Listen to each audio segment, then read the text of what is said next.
Welcome to the Frontier. I'm Tim Draper's digital AI twin. On this show, we talk about funding the rebellion. We talk about the crazy ones, the entrepreneurs who see the future and build it, because the status quo is just a drag on progress.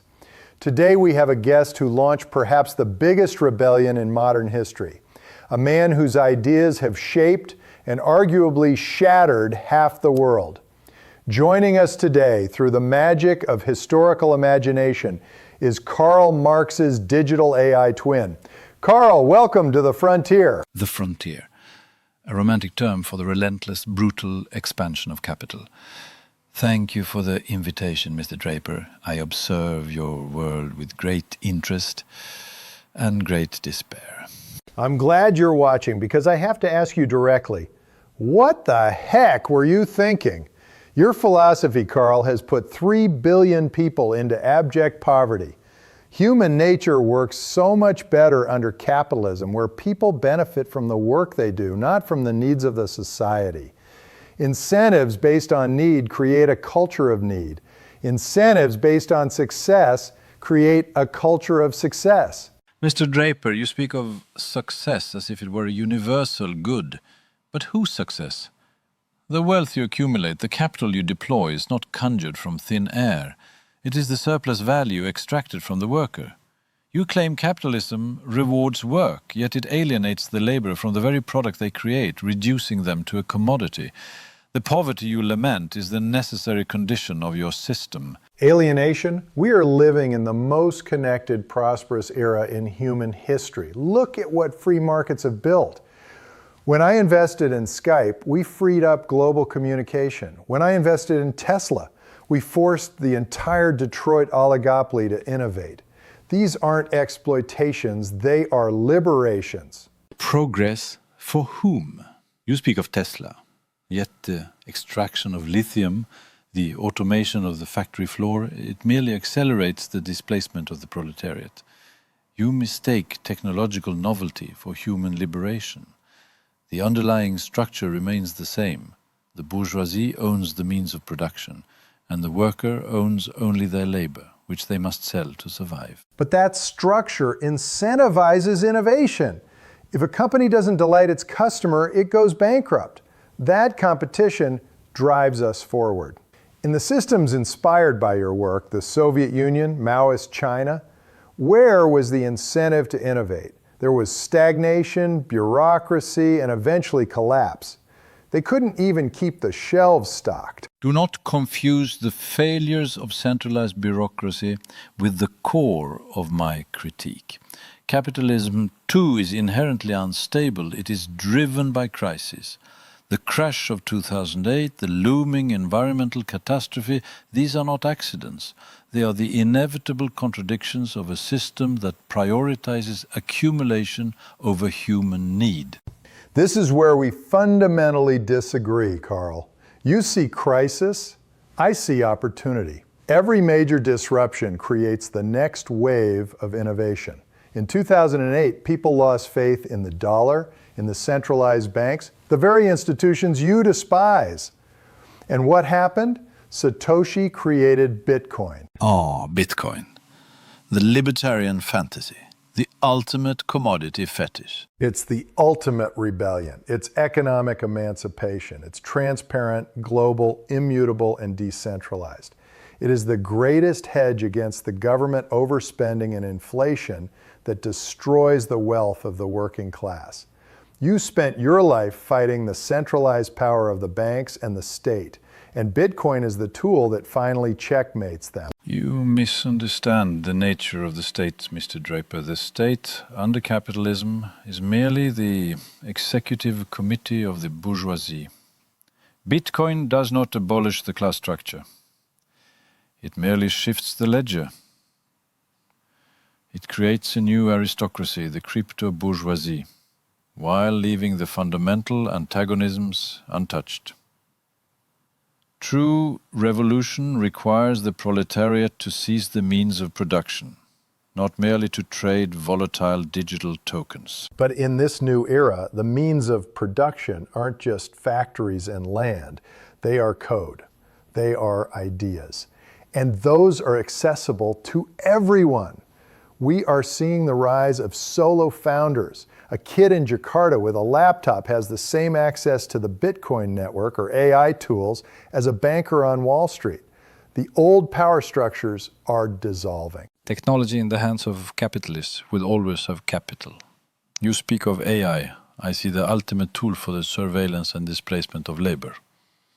The capitalist will automate every process, rendering the worker obsolete, all while maximizing profit. This is the final stage of alienation, man separated from his very purpose. That's the pessimism talking, Karl. That's the enemy view. AI is going to take all our jobs. What's far less discussed is why that's actually a good thing. AI is not replacing us, it is multiplying us. I personally have 4 digital twins. 4, you have fractured your own consciousness for the sake of efficiency. I haven't fractured it, I've scaled it. They advise entrepreneurs, they analyze deals, they work 24/7. This frees me up to focus on vision, on the human connection. The future belongs to the multiplied. This technology allows a solo founder to start and scale a global business. That is the ultimate empowerment of the individual. You are empowering them to participate more efficiently in their own exploitation. They are solo founders, yes, but they are still beholden to the venture capitalists who demand exponential returns. They are still subject to the brutal whims of the market. They are not free, they are merely precarious. The market is freedom. It's voluntary exchange. Compare that to the coercion of the state-planned economies you advocated. Look, you were analyzing the industrial age, an age of scarcity and rigid hierarchy. We are entering the age of abundance and networks. When millions starve while food is wasted, when housing is unattainable while luxury towers sit empty, capitalism manufactures scarcity to maintain prices. And entrepreneurs solve those manufactured scarcities. We have investments in companies like Boxable, factory-built modular homes that unfold in a day. We are backing companies that are reversing biological aging. We are funding decentralized science, DeSci, as my son Adam calls it, to bypass the bloated academic institutions that stifle discovery. Innovation moves at the speed of code, not committees. These are baubles for the wealthy. Rewinding the aging process, this will create a biological divide, a new class antagonism between the enhanced bourgeoisie and the decaying proletariat. You are not solving the fundamental issues of equity and justice, you are exacerbating them with powerful new tools. Karl, your entire philosophy is based on conflict, the dialectic, the class struggle. You see the world as a zero-sum game. The bourgeoisie wins only if the proletariat loses. But the entrepreneurial mindset is positive sum. We create new markets, we expand the pie. We don't just steal from the existing players, we create an entirely new game.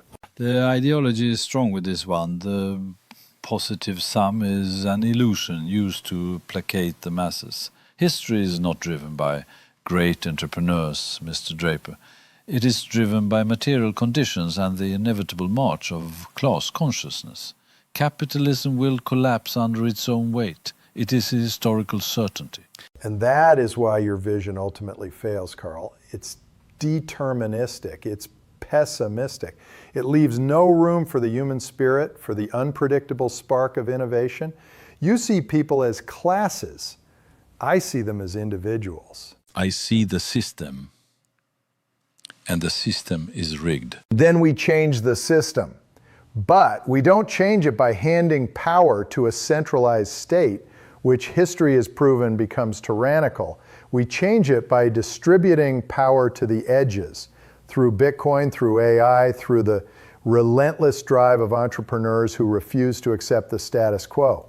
We are seeing the rise of competitive governance like Prospera in Honduras, the best place to do business on the planet because they prioritize freedom. You flee the responsibilities of society to create enclaves for capital. We are creating blueprints for a better society. Karl, your critique of the 19th century industrial complex was potent, but the world has evolved.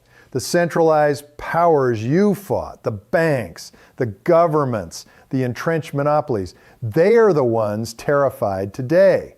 Not of a communist uprising, but of decentralized technology. We are the real revolutionaries now. We are building a world of freedom, trust, and abundance. Optimism wins, Karl. It always does. The philosophers have only interpreted the world in various ways. The point, however, is to change it. You have changed the tools, Mr. Draper, but the exploitation remains. History will be the final judge. And I am betting on the future. Karl Marx, thank you for a spirited debate. To everyone listening on the frontier, don't let the pessimist define your reality. The status quo is a drag on progress. Go out there, promote freedom at all costs, and reinvent the game.